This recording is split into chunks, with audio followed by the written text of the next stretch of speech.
This is undoubtedly the most anticipated chapter of Jujutsu Kaisen, where the strongest of the modern era faces off against the strongest in history. Satoru Gojo stands on the battlefield like a god of slaughter, opening his domain 5 times and performing 4 miraculous healings. From initially being in a tight spot in the domain battle to later gaining the upper hand, Satoru Gojo displayed his incredible talent at every turn. The infinite void technique, taking merely 1/100th of a second, left Sukuna's mind exposed.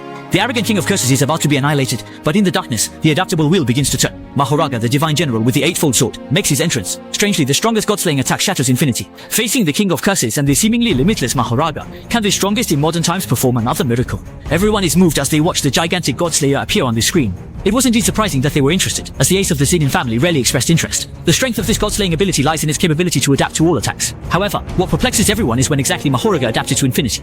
In the Shinjuku battlefield, the once invincible Mahoraga starts to falter. Sukuna has already awakened from the effects of infinite void. The white smoke rising from his body indicates he's using the reverse curse technique to heal his heart. As one of the big 3 sorcerer families, Satoru Gojo knows Mahoraga's capabilities very well. If it releases its true form, it will be struck down by Gojo before it even has a chance to adapt. Before this, in Sukuna's battle with Mahito, they had already tested Mahoraga's effect. This entailed having the caster substitute Mahoraga to adapt to the opponent's techniques, which is why the true sphere that Mahito created was ultimately taken down with a single strike.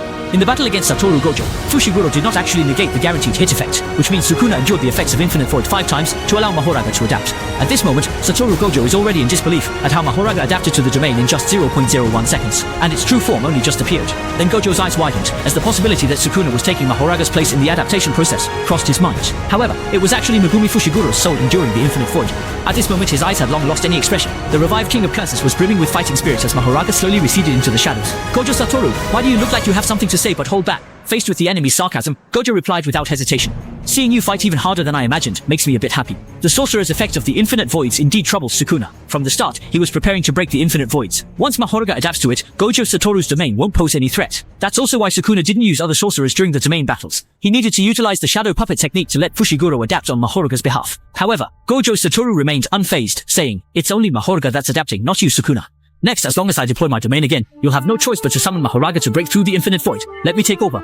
As soon as the words fell, Satoru Gojo raised his arm and formed a seal. "If you dare to summon it again, I can instantly kill you." Surprisingly, Sukuna remained unfazed and instead smirked disdainfully. "You are no longer able to deploy a domain." And sure enough, in the next moment, Satoru Gojo's mouth and nose suddenly gushed with blood, his eyes showing a hint of confusion. Even though he had already healed the rupture, why was he unable to deploy it? The people in the livestream room were equally incredulous. Nichi shouted loudly, "What's going on?" His nose was already sweating profusely. From the beginning, he anticipated that curing the severance wouldn't be so successful. Using reverse techniques to repair a rupture is practically a fantasy.